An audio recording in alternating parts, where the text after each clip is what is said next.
Dear student, Harshu classes के अंतर्गत आज मैं आप सबों के बीच एनसीईआरटी सीरीज़ के तहत इसके सीरीज़ का क्लास 5 लेकर आया हूं, जहां आपको हमेशा की तरह 50 अति महत्वपूर्ण प्रश्नों का संग्रह एक बार फिर से मिलेगा। तो चलिए स्टार्ट करते हैं आज के क्लास को।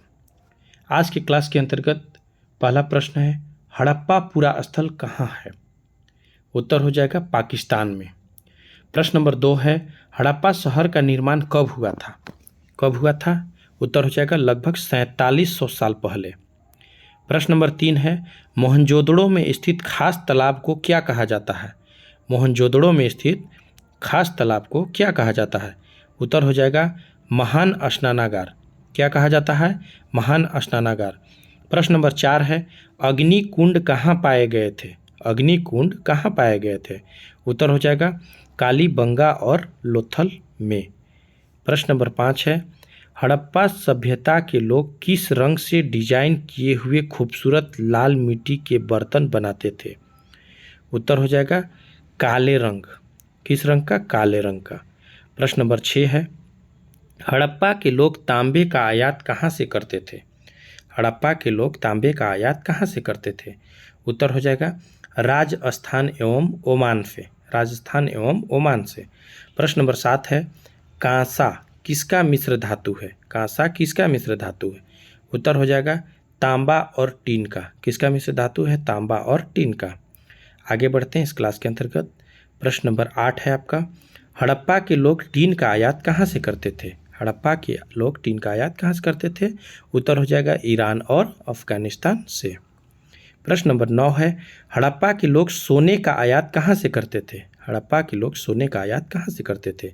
उत्तर हो जाएगा कर्नाटक से। प्रश्न नंबर 10 है, हड़प्पा के लोग बहुमूल्य पत्थर का आयात कहाँ से करते थे? उत्तर हो जाएगा गुजरात, ईरान और अफगानिस्तान से। प्रश्न नंबर 11 है, धौलावीरा नगर कहाँ बसा था? धौलावीरा नगर कहाँ बसा था? उत्तर हो जाएगा कच्छ के इलाके में खादिर बेत के किनारे। यह किस राज्य में था? गुजरात राज्य में था। प्रश्न नंबर 12 है, लोथल कहाँ बसा था? लोथल कहाँ बसा था?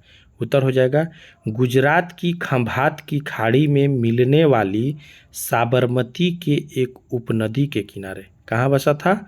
गुजरात की खंभात की खाड़ी में मिलने वाली साबरमती के एक उपनदी के किनारे। आगे बढ़ते हैं। प्रश्न नंबर 13 है, पकी हुई मिट्टी को किस नाम से जाना जाता था? उत्तर हो जाएगा टेराकोटा। किस नाम से जाना जाता था? टेराकोटा। प्रश्न नंबर 14 है, वेद कितने हैं? वेद कितने हैं? उत्तर हो जाएगा 4। कौन कौन है? ऋग्वेद, सामवेद, यजुर्वेद, अथर्ववेद। प्रश्न नंबर 15 है, सबसे पुराना वेद कौन सा है? सबसे पुराना वेद कौन सा है? उत्तर हो जाएगा आपका ऋग्वेद। प्रश्न नंबर 16 है, ऋग्वेद की रचना कब हुई? ऋग्वेद की रचना कब हुई? उत्तर हो जाएगा लगभग 3500 साल पहले। कब हुई? लगभग 3500 साल पहले। प्रश्न नंबर 17 है, सूक्त का मतलब क्या है? सूक्त का मतलब क्या है? उत्तर हो जाएगा अच्छी तरह से बोला गया। क्या है? अच्छी तरह से बोला गया। प्रश्न नंबर 18 है, ऋग्वेद में कुल कितने सूक्त हैं? ऋग्वेद में कुल कितने सूक्त हैं? उत्तर हो जाएगा 1028। कितने हैं? 1028। प्रश्न नंबर 19 है, संस्कृत भाषा किस भाषा परिवार का हिस्सा है? संस्कृत भाषा किस भाषा परिवार का हिस्सा है? उत्तर हो जाएगा भारोपीय भाषा परिवार का। किस भाषा परिवार का है? भारोपीय भाषा परिवार का। प्रश्न नंबर 20 है, पूर्वोत्तर प्रदेशों में किस भाषा परिवार की भाषाएं बोली जाती है? उत्तर हो जाएगा तिब्बत बर्मा परिवार की। किस परिवार की? तिब्बत बर्मा परिवार की। प्रश्न नंबर 21 है, तमिल, तेलुगु, कन्नड़ और मलयालम किस भाषा परिवार की भाषाएं हैं? उत्तर हो जाएगा द्रविड़ भाषा परिवार की। किस भाषा परिवार की है? द्रविड़ भाषा परिवार की। आगे बढ़ते हैं। प्रश्न नंबर 22 है, झारखंड और मध्य भारत में बोले जाने वाली भाषाएं किस भाषा परिवार से जुड़ी हैं? किस भाषा परिवार से जुड़ी हैं? उत्तर हो जाएगा आपका ऑस्ट्रो एशियाटिक भाषा परिवार से। ऑस्ट्रो एशियाटिक भाषा परिवार से। आगे बढ़ते हैं। प्रश्न नंबर 23 है, ऋग्वेद में गंगा एवं यमुना नदी का उल्लेख कितनी बार हुआ है? ऋग्वेद में गंगा एवं यमुना नदी का उल्लेख कितनी बार हुआ है? उत्तर हो जाएगा 1 बार। कितनी बार हुआ है? 1 बार। प्रश्न नंबर 24 है, विष और जनों के नाम किस ग्रंथ में मिलते हैं? विष और जनों के नाम किस ग्रंथ में मिलते हैं? उत्तर हो जाएगा ऋग्वेद में।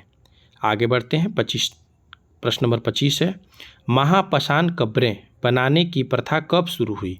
महापाषाण कब्रें बनाने की प्रथा कब शुरू हुई? उत्तर हो जाएगा लगभग 3000 साल पहले। कब शुरू हुई? लगभग 3000 साल पहले। यह प्रथा दक्कन, दक्षिण भारत, उत्तर पूर्वी भारत और कश्मीर में प्रचलित थी। प्रश्न नंबर 26 है, इनाम गांव कहाँ स्थित थी? इनाम गांव कहाँ स्थित थी? उत्तर हो जाएगा भीमा की सहायक नदी घोड़ के किनारे। कहाँ स्थित थी?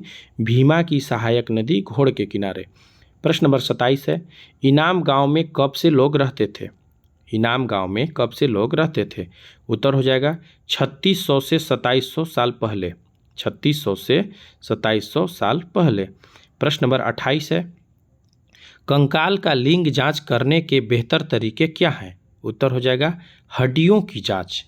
क्या है? हड्डियों की जांच। कैसे होता है इसका निरीक्षण? चूंकि महिलाएं बच्चों को जन्म देती है, महिलाएं बच्चों को जन्म देती है, इसलिए उनका कटी प्रदेश या कुल्हा पुरुषों से ज़्यादा बड़ा होता है। प्रश्न नंबर 29 है, चरक संहिता चिकित्सा शास्त्र पर नामक पुस्तक किसने लिखी? चरक संहिता नामक पुस्तक किसने लिखी?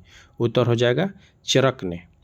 प्रश्न नंबर 30 है, चरक के अनुसार मनुष्य के शरीर में कितनी हड्डियां होती है? उत्तर हो जाएगा 360। कितनी हड्डियां होती है? 360। 31 नंबर प्रश्न है, वास्तव में मनुष्य के शरीर में कुल कितनी हड्डियां होती है? उत्तर हो जाएगा 206। प्रश्न नंबर इसके अंतर्गत हम जानेंगे, चरक ने अपनी गिनती में दांत, हड्डियों के जोड़ और कार्टिलेज को जोड़कर यह संख्या बताई थी। उनकी संख्या कितनी थी? 360 थी। प्रश्न नंबर 32 है, जनपद का शाब्दिक अर्थ क्या है? जनपद का शाब्दिक अर्थ क्या है? उत्तर हो जाएगा जन के बसने की जगह। प्रश्न नंबर 33 है, पुराना किला कहाँ स्थित है? पुराना किला कहाँ स्थित है? उत्तर हो जाएगा दिल्ली में। कहाँ स्थित है? दिल्ली में। प्रश्न नंबर 34 है, हस्तिनापुर कहाँ स्थित है? हस्तिनापुर कहाँ स्थित है? उत्तर हो जाएगा आपका उत्तर प्रदेश में मेरठ के पास। कहाँ स्थित है? उत्तर प्रदेश में मेरठ के पास। प्रश्न नंबर 35 है, कौशाम्बी किले का दीवार कहाँ मिली है? कौशाम्बी किले का दीवार कहाँ मिली है? उत्तर हो जाएगा उत्तर प्रदेश के इलाहाबाद के पास। कहाँ मिली है? उत्तर प्रदेश के इलाहाबाद के पास। प्रश्न नंबर 36 है, बिहार का कौन सा हिस्सा कई सालों तक मगध की राजधानी बनी रही? कौन सा हिस्सा बनी रही? उत्तर हो जाएगा राजगृह, जिसे हम आधुनिक राजगीर के नाम से जानते हैं। बाद में पाटलिपुत्र यानी कि आज के पटना को राजधानी बनाया गया था। आगे बढ़ते हैं। प्रश्न नंबर 37 है, सिकंदर कहाँ का राजा था? सिकंदर कहाँ का राजा था? उत्तर हो जाएगा मेसिडोनिया का। कहाँ का राजा था? मेसिडोनिया का।